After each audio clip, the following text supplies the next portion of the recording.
Welcome back to our journey through literature. It's great to be back. If you've been with us, you know we've been immersing ourselves in the tragic world of Shakespeare's Othello. A truly intense experience. Last time, we left Othello's world really on a knife edge, didn't we? His mind thoroughly poisoned by Iago's insidious lies. Completely consumed by them, yeah. We witnessed him strike Desdemona, which was just a truly shocking moment for everyone involved. A real point of no return, you feel. And his chilling refusal to believe her innocence, even after Amelia's pleas, I mean, it was heartbreaking. He was just locked into Iago's narrative. That act ended with Iago and Roderigo plotting Cassio's murder, and Desdemona, well, unknowingly, singing her poignant Willow song, which felt like such a haunting premonition of her fate. Oh, absolutely. That song hangs heavy in the air. We left our characters ensnared in Iago's meticulously woven web of deceit, Yeah. really anticipating the inevitable collapse. Yeah, you could feel it coming. So today, we step into the final fateful chapter, Act 5 of Othello, The Moor of Venice. The end game. Exactly. This act is the play's catastrophe and denouement. It's where the central conflict finally resolves, typically with the tragic fall of the main character, and all those intricate threads of the plot get tied up. Right. What we're aiming to do here is not just, recount the events, but really unpack how this act functions, how it brings about that ultimate tragic conclusion, deepens our understanding of these, well, incredibly complex characters, illuminates Shakespeare's brilliant use of language and literary devices, and echoes the play's core themes in their most devastating form. Okay. It's all come down to this then.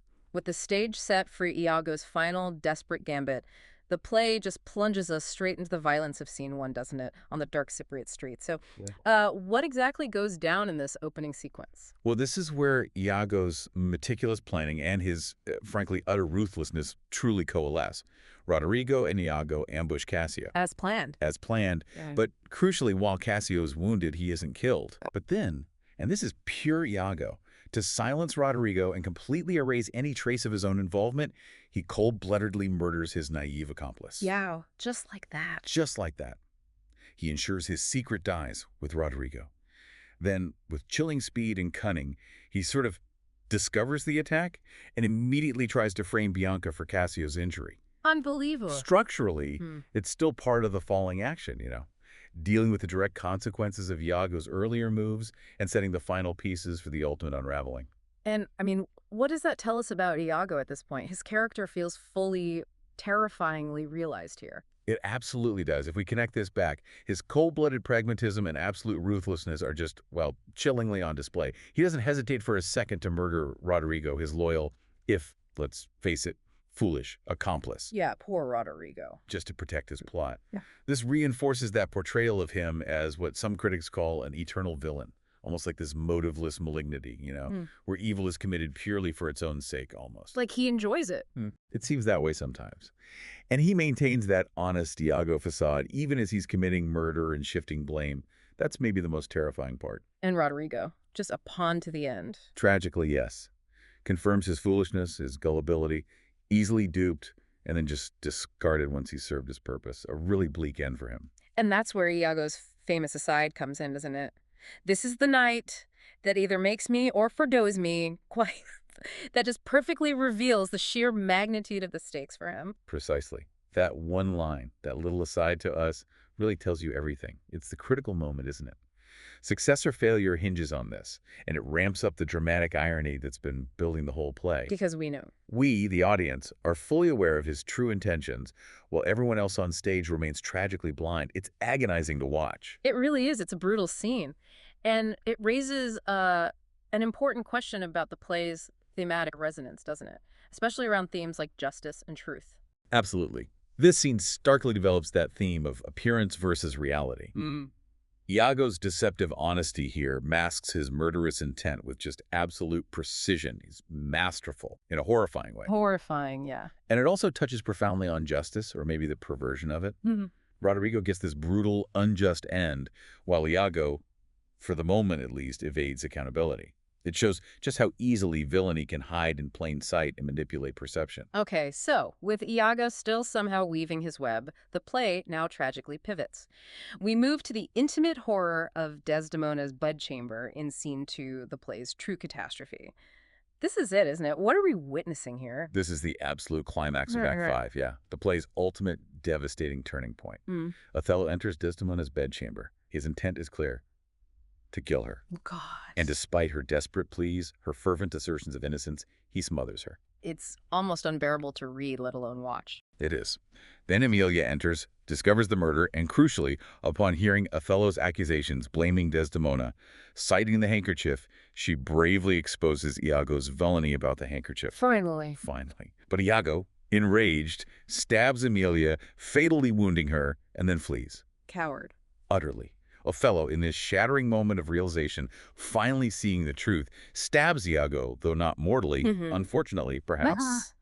And then, in a final act of self-punishment, he stabs himself, dying beside Desdemona.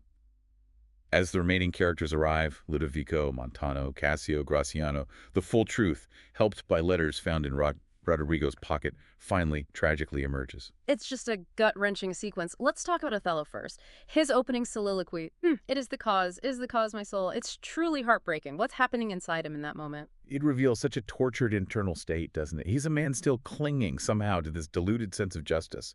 He sees his act not as murder, but as a sacrifice. A sacrifice. Yeah, a kind of twisted, noble execution in his mind. It's a horrifying perversion of the noble character we first met. Definitely. And that line, put out the light and then put out the light. It's chilling imagery. He links the candle flame directly to Desdemona's life, highlighting his perceived, terrible control over her fate. And then the shift from that cold vengeance to the agony when he realizes. Oh, it's profound. When the truth finally hits him, his entire world just shatters. He accepts his blacker devil role, which is such a stark contrast to Emilia calling Desdemona the more angel. He sees it then. And his final speech, of one that loved not wisely but too well, that's always one of the most debated lines, isn't it? What do you think he's truly trying to accomplish with those words, even in his final moments? That's a fantastic question. It's his desperate attempt, I think, to reclaim some shred of his former noble identity, to try and shape his own legacy even as he's dying. Control the narrative, even then. Sort of, yeah. And his reference to killing a turbaned Turk in Aleppo who traduced the state, that's particularly poignant, isn't it? Also, Well, he's metaphorically turned Turk himself in his irrational fury. He's destroyed his own state, his reputation, his love, his very essence. It ties back into all those earlier themes of racial prejudice, his identity as an outsider. It makes his self-punishment this act of profound, if horribly belated, self-realization. Devastating. and Desdemona, her role in the scene, even in her death, is just so powerful. Her unwavering innocence, those desperate pleas, and her selfless final breath.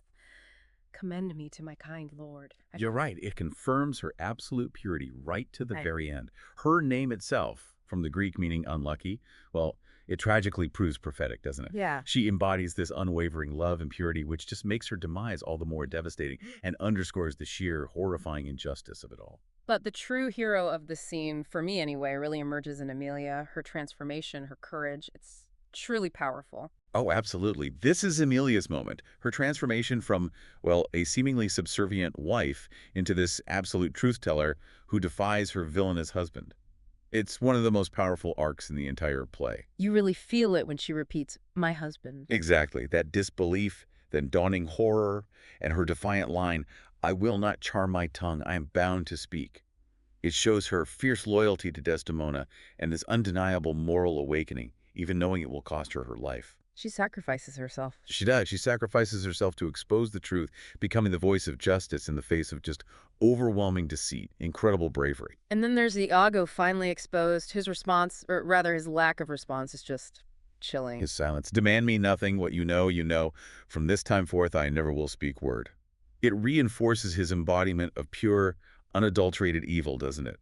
Completely lacking remorse or any desire for understanding. He offers nothing. Nothing. To a powerful and deeply disturbing final statement on his character. He leaves his motivations a dark mystery right to the very end. The atmosphere of this scene, and really the whole play, feels saturated with these references to hell, demons, monsters. Othello even looks for Iago's cloven hoof at one point. How do these literary devices, this imagery, amplify the horror here? They're not just imagery, are they? These constant references to devil, fiends, even the idea that Desdemona's name contains demon. They transform the play's atmosphere into this literal psychological torment for Othello. His world feels increasingly infernal as Iago's poison takes deeper hold. You feel him descending into it. Absolutely. And of course, the dramatic irony, which has been building relentlessly, us knowing what Othello doesn't. Yeah. It reaches its absolute agonizing peak in this scene. The shock and devastation of the characters on stage as the truth finally comes out mirrors our own anticipation and horror. It's just a masterclass in tension and tragic payoff. So when we pull back and look at the thematic resonance of Act 5 as a whole, what are the big takeaways? What is Shakespeare really driving home here? Well, the thematic resonance is just profound, isn't it? We see justice horribly perverted in Desdemona's murder, yet maybe a form of poetic justice is ultimately served on Iago. He's condemned to torture, and on Othello, through his self-punishment and death. A grim sort of balancing? Very grim. The destructive power of jealousy, which Iago stokes so expertly, reaches its horrific, inevitable conclusion. It leads Othello to destroy the very thing he loves most. Completely self-destructive. Totally. And that central theme of appearance versus reality is definitively resolved, isn't it? Iago's true, monstrous nature is exposed, shattering the illusion of his honesty for everyone left standing. Finally, the mask is off. And finally, innocence versus guilt is tragically explored. Desdemona's innocence is vindicated, but at the highest possible cost, while Othello's guilt of murder and Iago's guilt of manipulation of murder are just undeniable and chilling. It covers so much ground thematically. It really does. Act 5 provides the harrowing climax and resolution of Othello. It ties together all those threads of deception, jealousy, tragic misunderstanding, culminating in the destruction of almost all the main characters and the ultimate exposure of Iago. A devastating conclusion. Utterly. Othello undergoes his most profound transformation, from that deceived avenger to a truly remorseful victim of his own actions, his own flaws.